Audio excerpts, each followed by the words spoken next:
I'm going to make a bold claim right now. What you're about to see is the closest that I will ever see to the Holy Grail. We were seeing things that we couldn't believe were real. I was watching clips and I couldn't believe that he was actually doing the moves, and then he would prove they were real. I'm not interested in fun little tricks. I want to destroy people. There's no forces, there's no equivoque, there's no sleight of hand. The game-changing creation, one jaw-dropping surprise, and the visual transformation. All 4 cards are fully examinable. You will be able to create countless tricks that will dazzle your audiences. Hype in magic. A controversial subject as of late. Is this the thing that's ruining magic? Or is it just marketing? Pause this video and let me know your thoughts in the comments below, and then come back so I can tell you mine.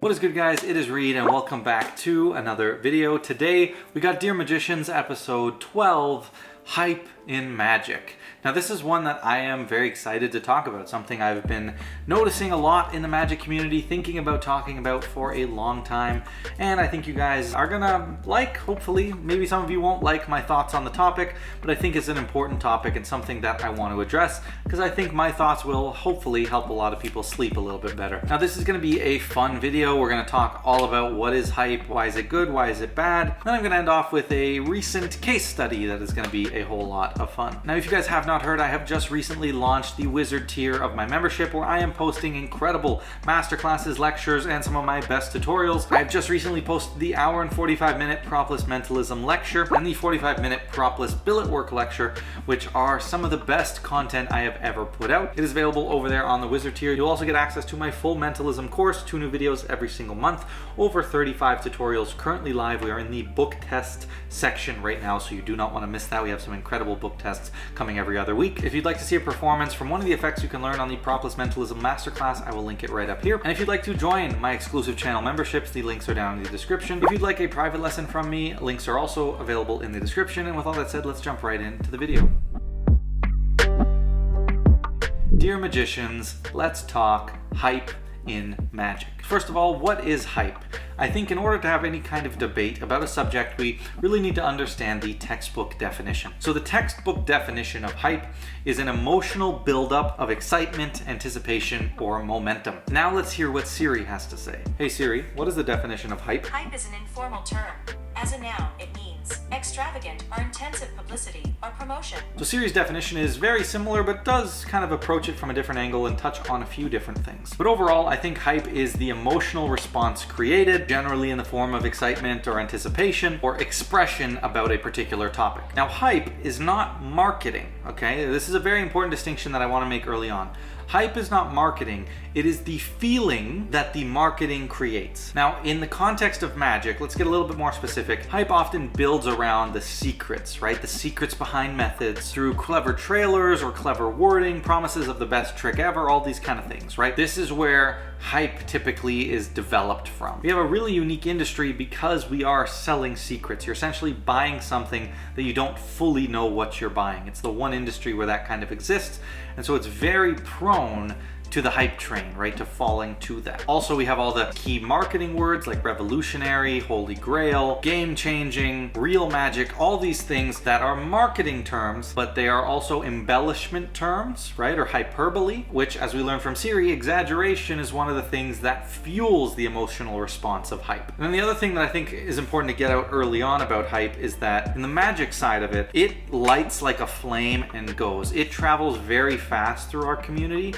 because of the nature of what we do. Because it's a secret, there's that innate human response to secrets to want to know. So when you hear about this next big thing, you have a want to know and thus a want to tell. This just makes it spread like wildfire, and when people hear about it, they just want to know more. You know, we're always looking for the next best, the next great thing, the next miracle.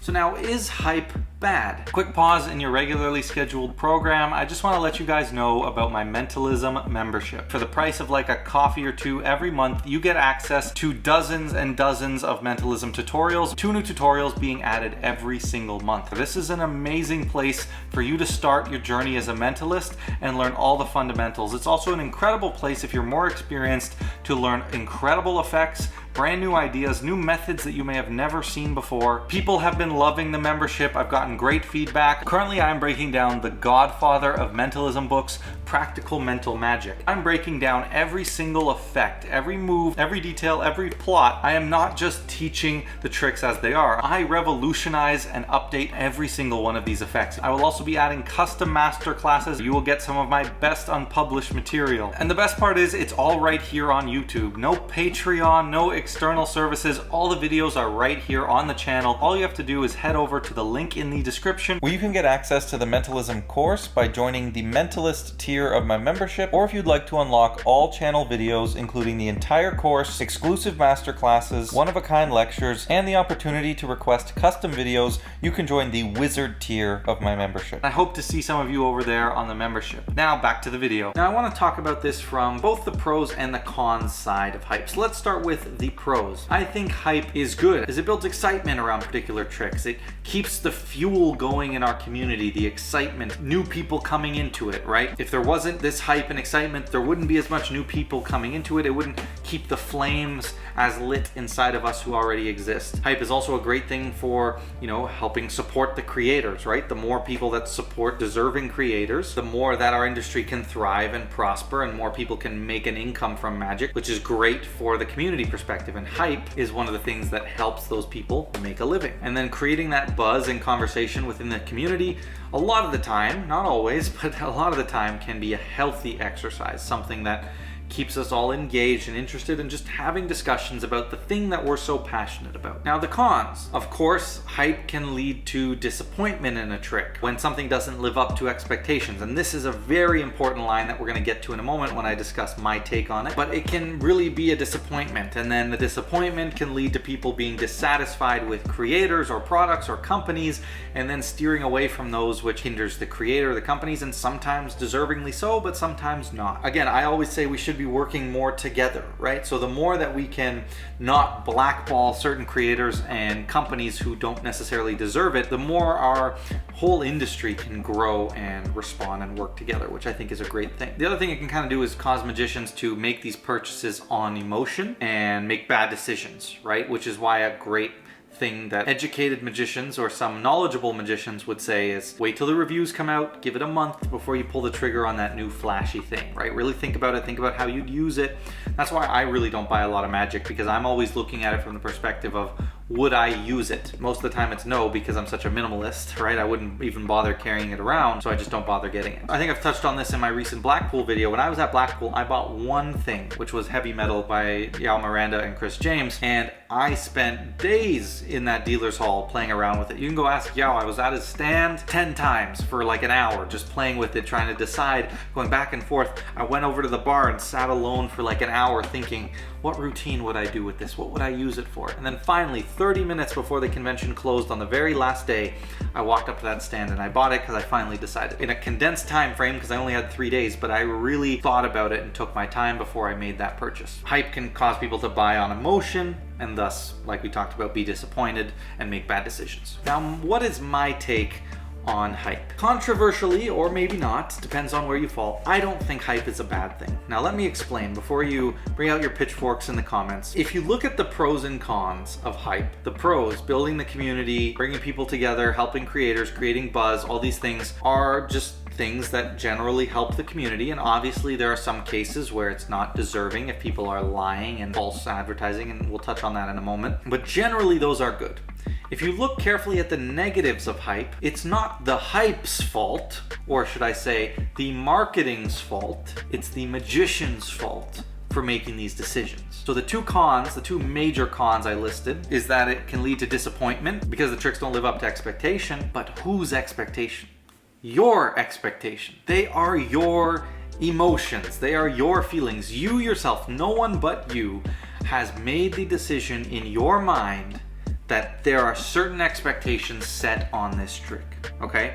People can tell you whatever they want about a trick and how amazing it is, but ultimately you decided to believe them. You decided by looking at that trailer and that trick and everything else you've seen that you've assigned that expectation. Extract false advertising from this conversation for a moment, because we will touch on that.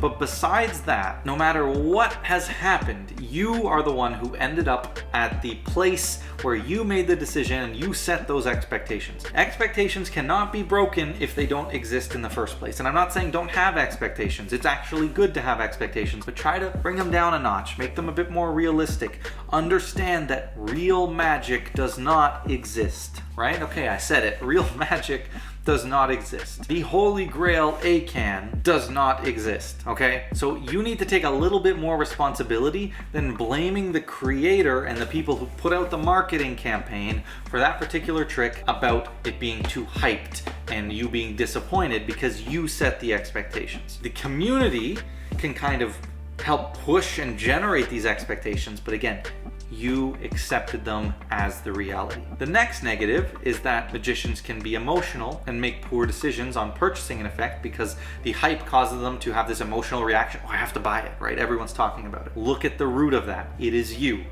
You are the one who doesn't have enough self-control to not hit the buy button, to wait a few days, to wait a month to make the decision. It's not the marketing's fault. If you buy a trick thinking it will make you a better magician, that is on you. Now, if hype gets you excited to create, I think that's fantastic. Now, I keep bringing up marketing, so let's talk about it.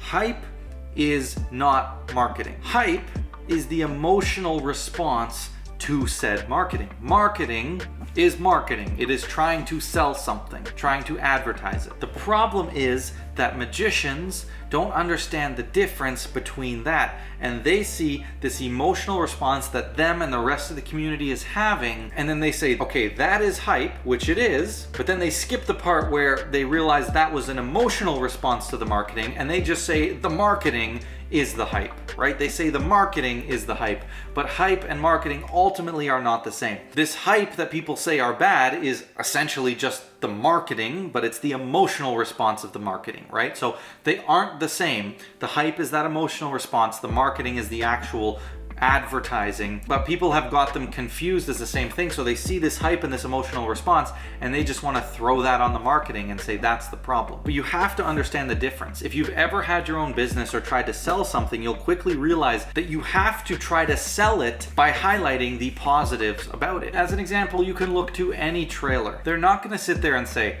this is the 27th best ACAN of all time.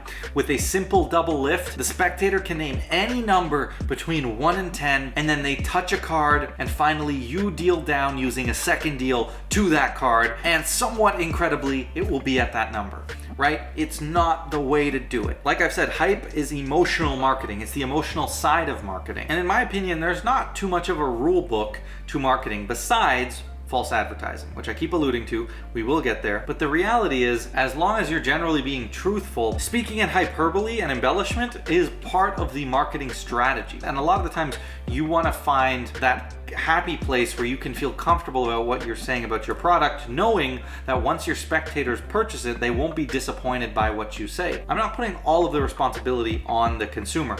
As the advertiser, you have a responsibility to your business, because if you become known for someone who is constantly hyping or just over marketing what you do and over embellishing, then you're gonna naturally lose clientele because they will constantly be disappointed with the purchases. So you do want to walk that fine line, and that's where, people who are gonna say, well, people shouldn't overhype or over market or be too embellishing.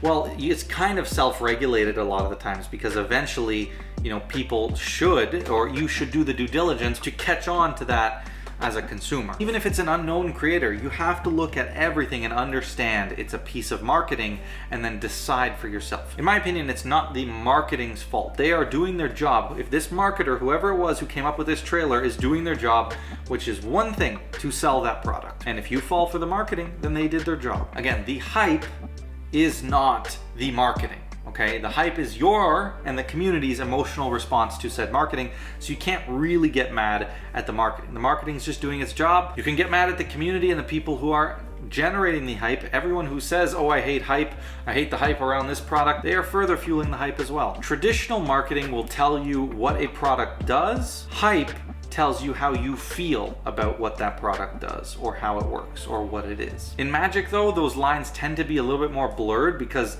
the method is often hidden, right? So you don't exactly know what you're getting a lot of the time. So now they're marketing the idea of an effect rather than the method itself. And I think that's where people have such a difficulty distinguishing hype and marketing and seeing that while they feel like the same thing, really hype is an emotional response to said marketing. Marketing is the physical thing. And generating hype, well, we've talked about it being different than marketing. It's a marketing tactic, and it's a very effective marketing tactic at that. So in that sense, it is marketing. But then if you even look at it in that light, well, then you can't blame marketing for doing what it's supposed to do and doing a good job by generating hype. And that's kind of the point I'm trying to get to. Now, the thing that gets so different with magic is that because those lines are blurred and you can't really show what the product is in some cases, you kind of have to lean into the marketing and into the hype a little bit and kind of emphasize it and really push what it is because you're not really showing what it is, you know what I mean? So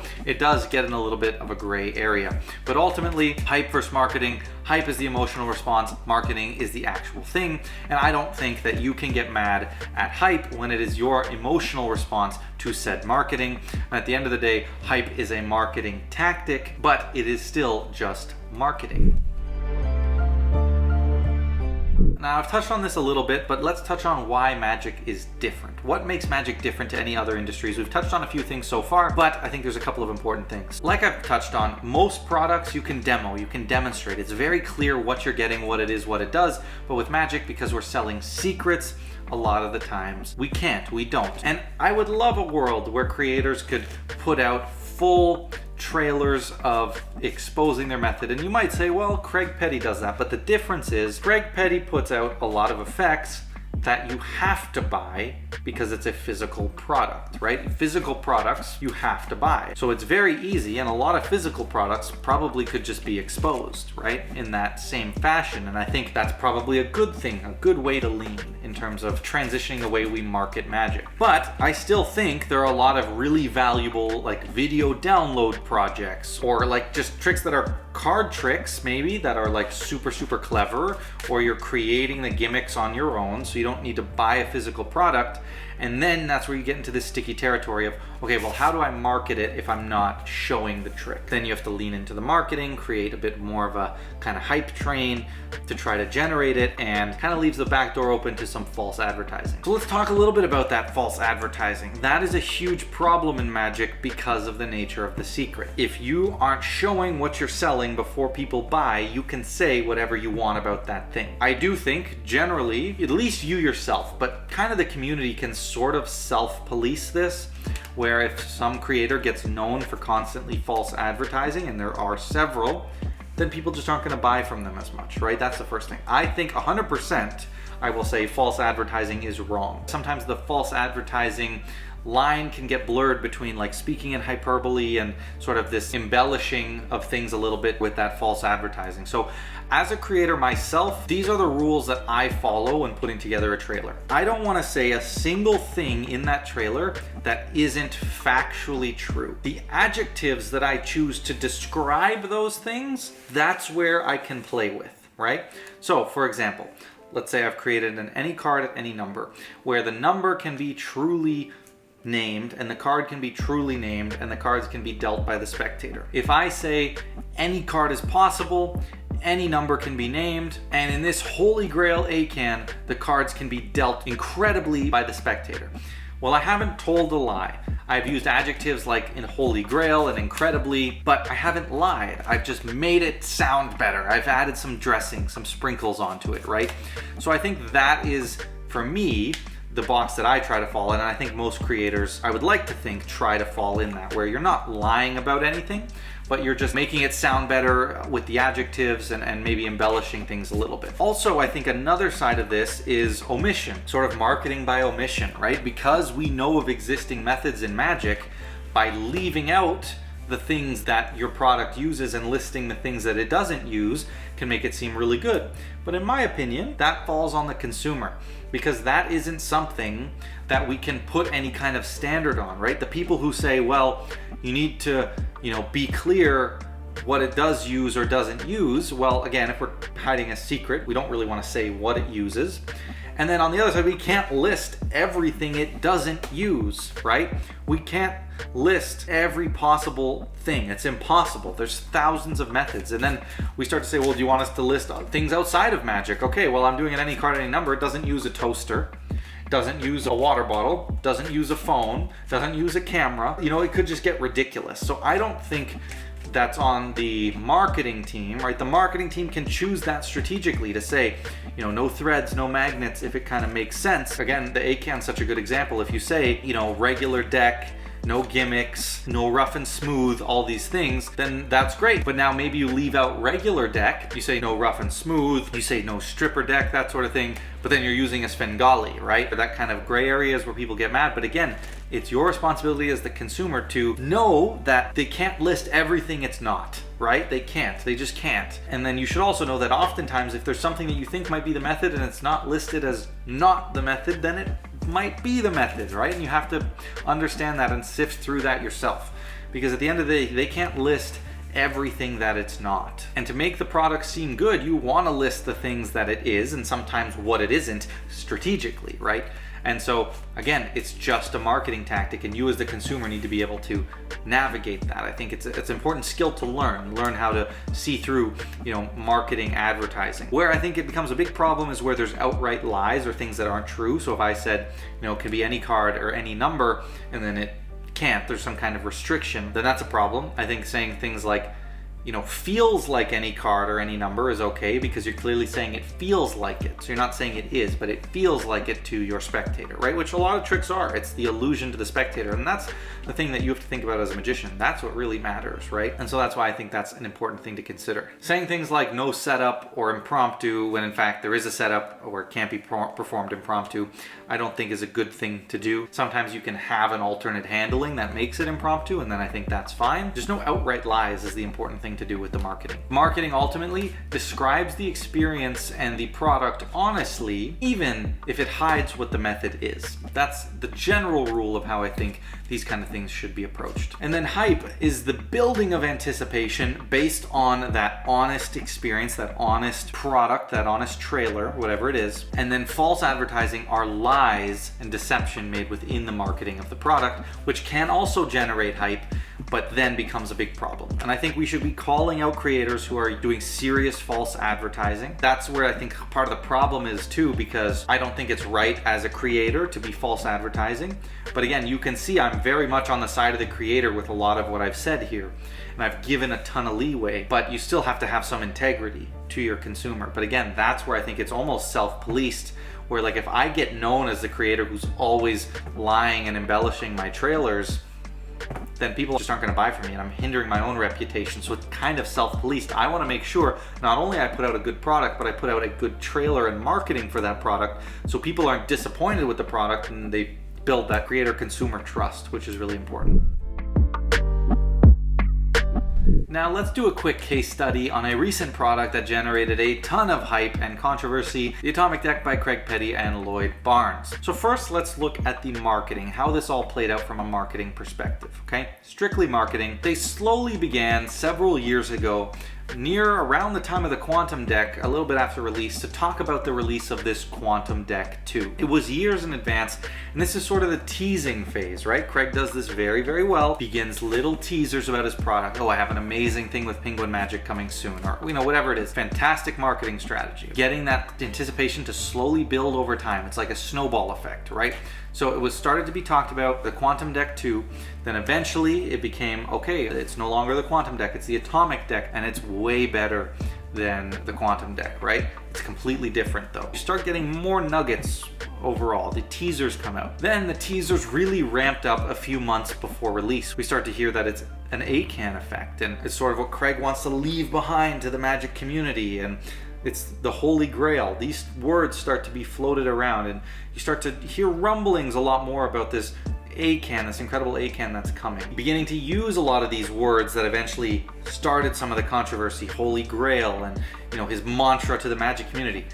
If you know Craig, you know he's a marketing genius, and so immediately, do I think what's coming out is going to be the best A-can of all time? No, but that's me as a consumer knowing that in all likelihood, right, there's a 99.999% chance this isn't the best A-can of all time. So I'm just going to assume it's not. And if it is, kudos to them, you know, amazing.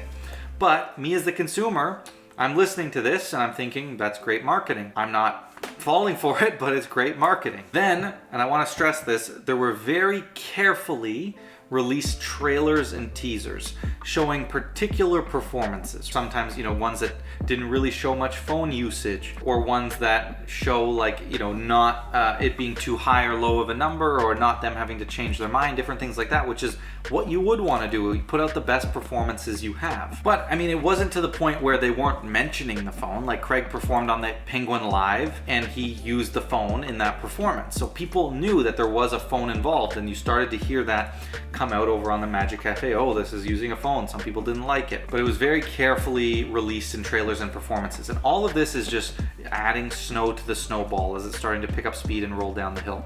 Then Blackpool was a huge influence on the Atomic Deck. There was so much hype. It kind of culminated right at the start of Blackpool.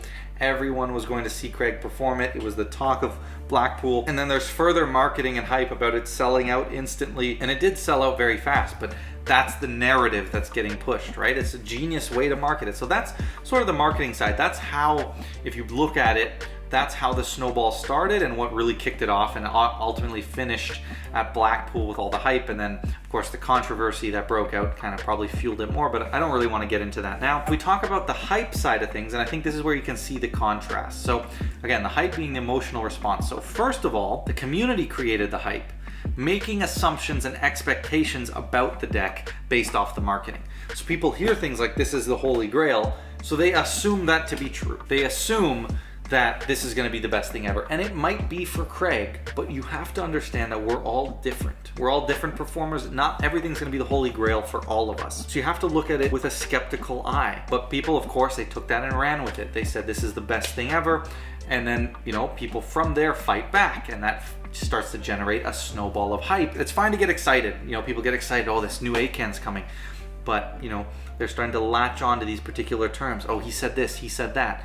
Not realizing that, take a step back, it's marketing, let's see how it looks. Then, of course, the creators see this and they do the smart thing as a marketer and feed into that further, right? Further adding these adjectives and words and terms, and, you know, the carefully strategic release of trailers to further the snowball, keep people wondering, is there a phone involved? How is it involved? Because of all these little things, it starts to become a very divisive product, right? And that is a good thing in the world of marketing. There's no such thing as bad publicity, and this isn't really on the creators. It's just, it is what it is. It's became a divisive product, just probably by the nature of it being an A-cam. Yes, the way that was marketed probably had something to do with that, but I'm sure they knew that going into it. You know, arguing over the phone, arguing over is it the best A-can ever, arguing over all these different things. Oh, is it like the quantum deck? Does it use this principle, that principle? And eventually that is what really took the hype off, is because now people are arguing. And when people start arguing, you get threads with hundreds of comments that everyone in all these groups sees. People see all this engagement, they read about it. Oh, this is interesting. Now it's on their radar, and it just snowballs and snowballs and snowballs. And really that is how this hype train just started. But you can see clearly how the community are taking the things that were said and generating these arguments and generating these hype trains and things that, frankly, you don't know if it's true. We hadn't even seen a trailer at that point, right? And so that's where I just think people need to take a little bit of a step back and understand that creators have a responsibility to market their products and sell their products to make a living. It's not a bad thing. As long as they're not false advertising, then that's okay.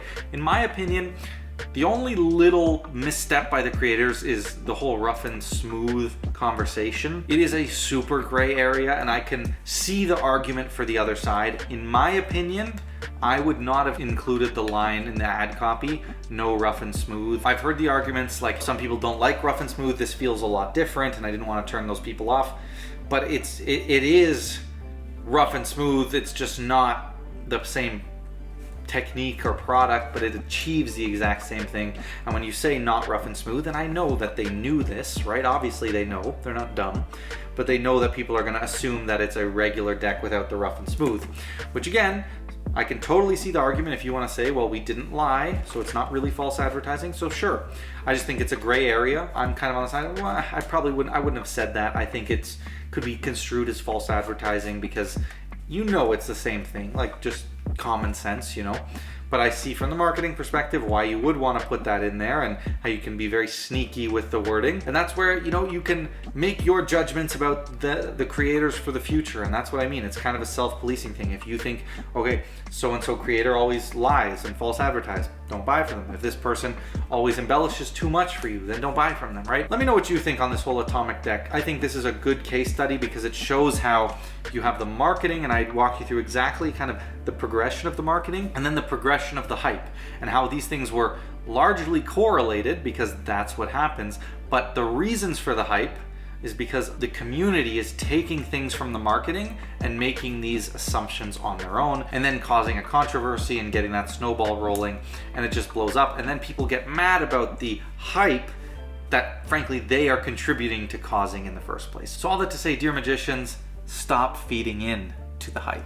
Alright guys, that is it from me. I hope you like my thoughts on hype in magic. Let me know, do you agree, do you disagree? I'd love to have a friendly discussion in the comments below. We all have different opinions and that is totally fine. These are just my opinions. But if you disagree, I hope that you can open your mind and take in some of the thoughts and opinions that I have and consider them at least. If you'd like to join the channel membership or sign up for some private lessons, links are available in the description. I got a bunch of reviews of my private lessons on there if you'd like some more information. And with all that said, don't forget to like, comment, share, subscribe, and I'll catch you in the next video.